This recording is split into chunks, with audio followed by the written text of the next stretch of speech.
Hello, hello. Welcome to Beyond Awareness.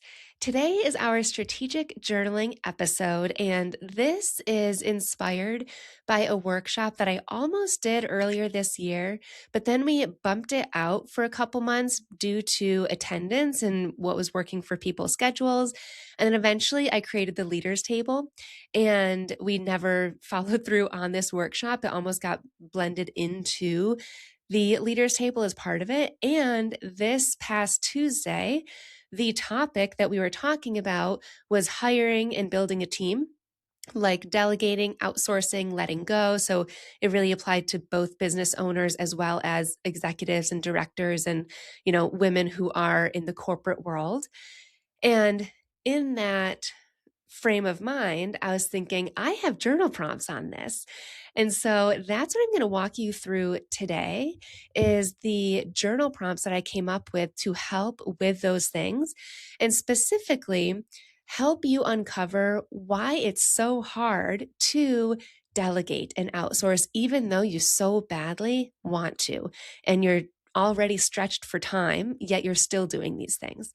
So that's what we're going to get into today. And then next Thursday, we're going to take it one step further to help you not only become aware of the why, but actually start to work through it and chip away at not doing it anymore. So it's a two-part series for journaling. And as always with these episodes, if you are driving or doing dishes or laundry while listening, you can, of course, just think through these prompts. I do encourage you to save this episode and come back to the show notes if you're thinking through them. But honestly, even if you're writing with me today, because they are deep, and I think you might need more time to journal than just the time that I allot you during the breaks in between each prompt. So this is going to be a juicy one. I think you're going to love it if you can already relate to the title and what I've shared so far. So let's dive on in. Prompt number 1. Think about something or all the things that you're currently doing yourself, even though you know that someone else could handle it. What is it, or what are the things? And then how is it making you feel by keeping it on your plate?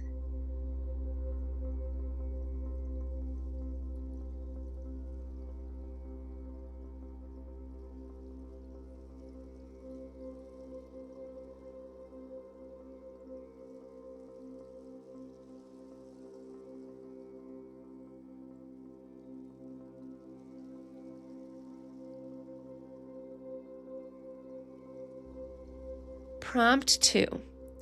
What is the reason that you are doing it? Why haven't you handed it off yet?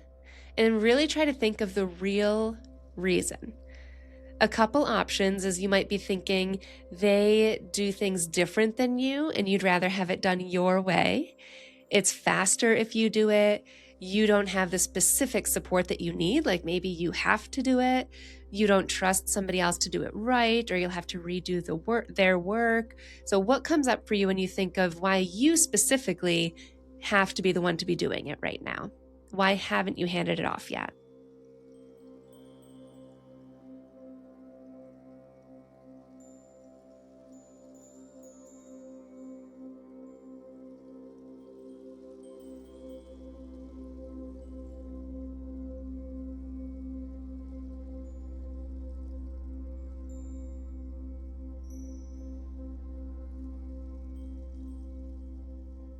Prompt 3.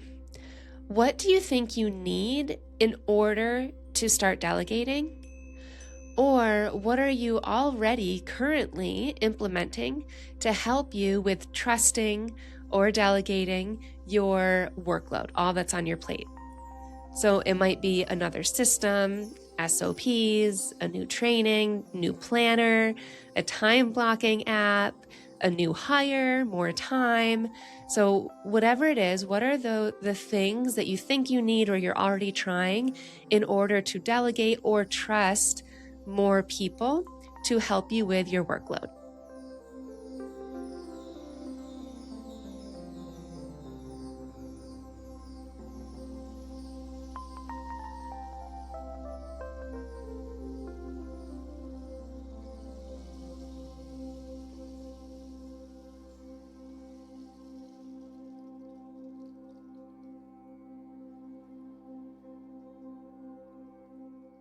After you've had a couple seconds to just jot down a couple bullet points of those things, just quickly ask yourself, are those things working?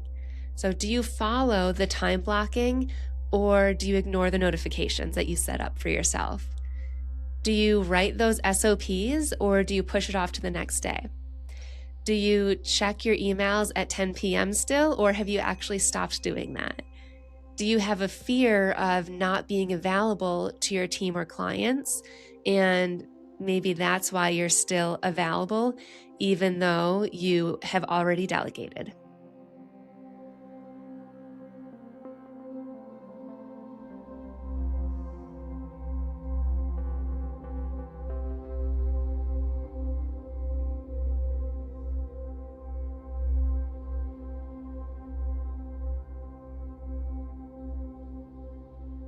Okay, great. So by now, we know that you are likely already feeling burnt out and you want to delegate, right? And you wrote down all the things that you're feeling from all of the work on your plate.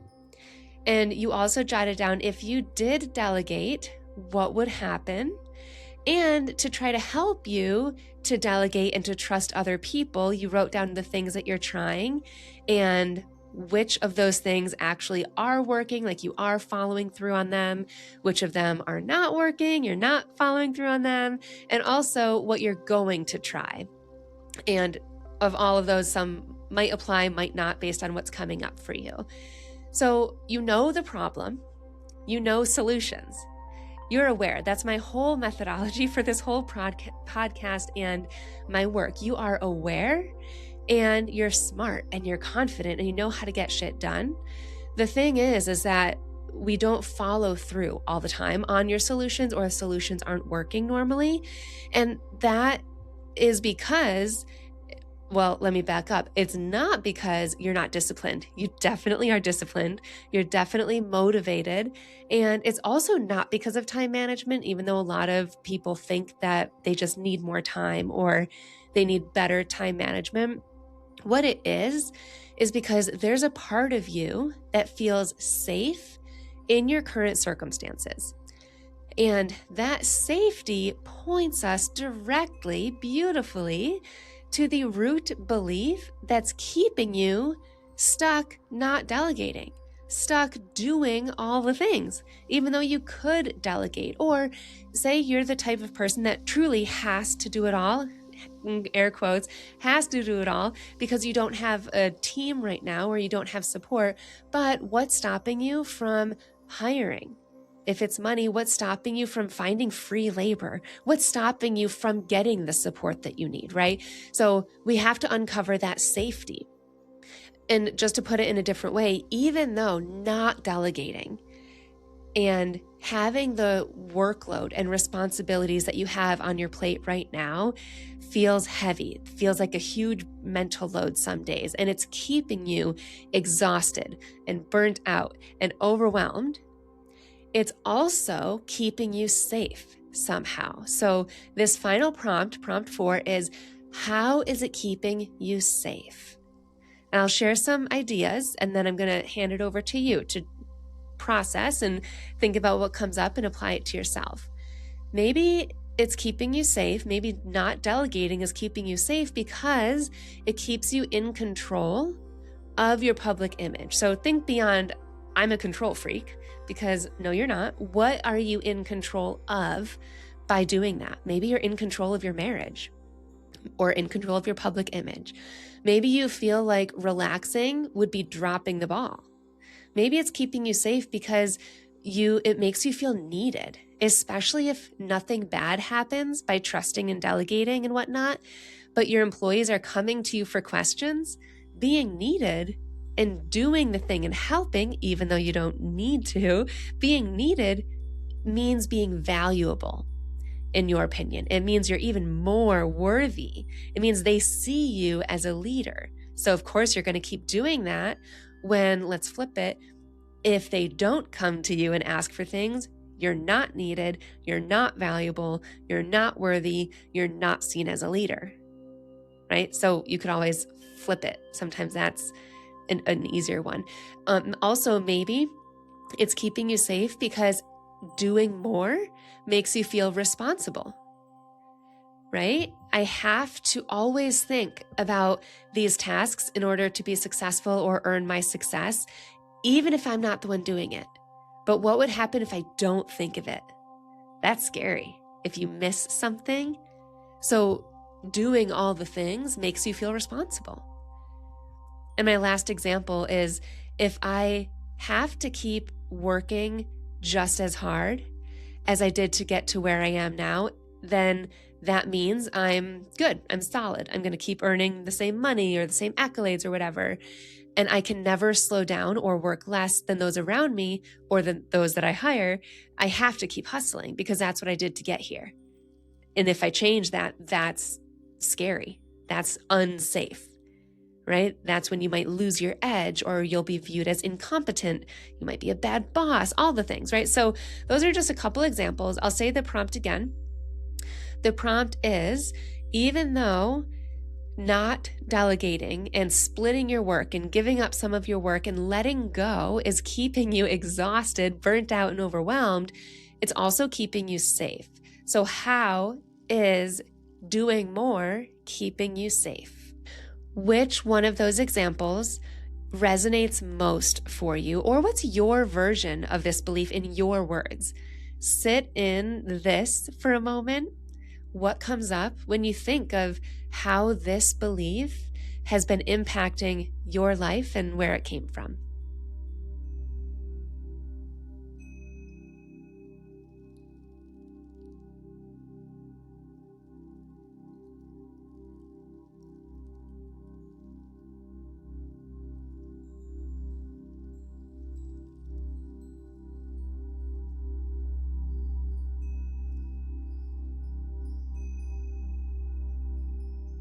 Amazing work today.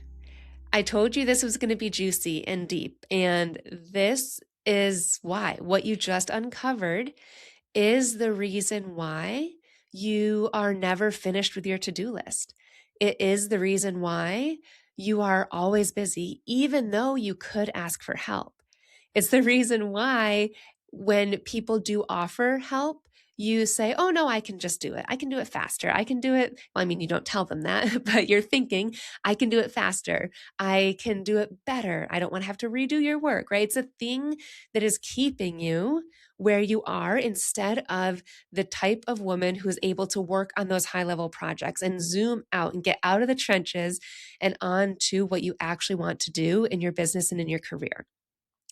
Again, tune into next Thursday's journaling prompts because we've got just 2, maybe 3 if I expand on them, that will help you go just one step further of now you know the why, which is super powerful, but we're going to go take that why and start questioning it so that you can start to dismantle it and release its grip and actually start delegating without guilt or that fear that is gripping pretty tightly right now. Thank you again for tuning in today. Again, I'm so proud of you, and I will see you next Tuesday for a full episode and next Thursday to dig more into this topic. Thanks for listening to Beyond Awareness, the podcast where we close the gap between knowing and doing. If you're ready to heal what's holding you back from success, start with my free Calm Mind Blueprint at www.samanthapenkoff.com/calm-mind. It's a 5-day strategic journaling practice with prompts and voice guidance from me. And if you want to go deeper, book a 90-minute breakthrough intensive. Links for both are in the show notes. And if you know someone who would benefit from this episode, I would be so grateful if you shared it with them so that they can make decisions from clarity instead of drowning in overwhelm. I will see you next time.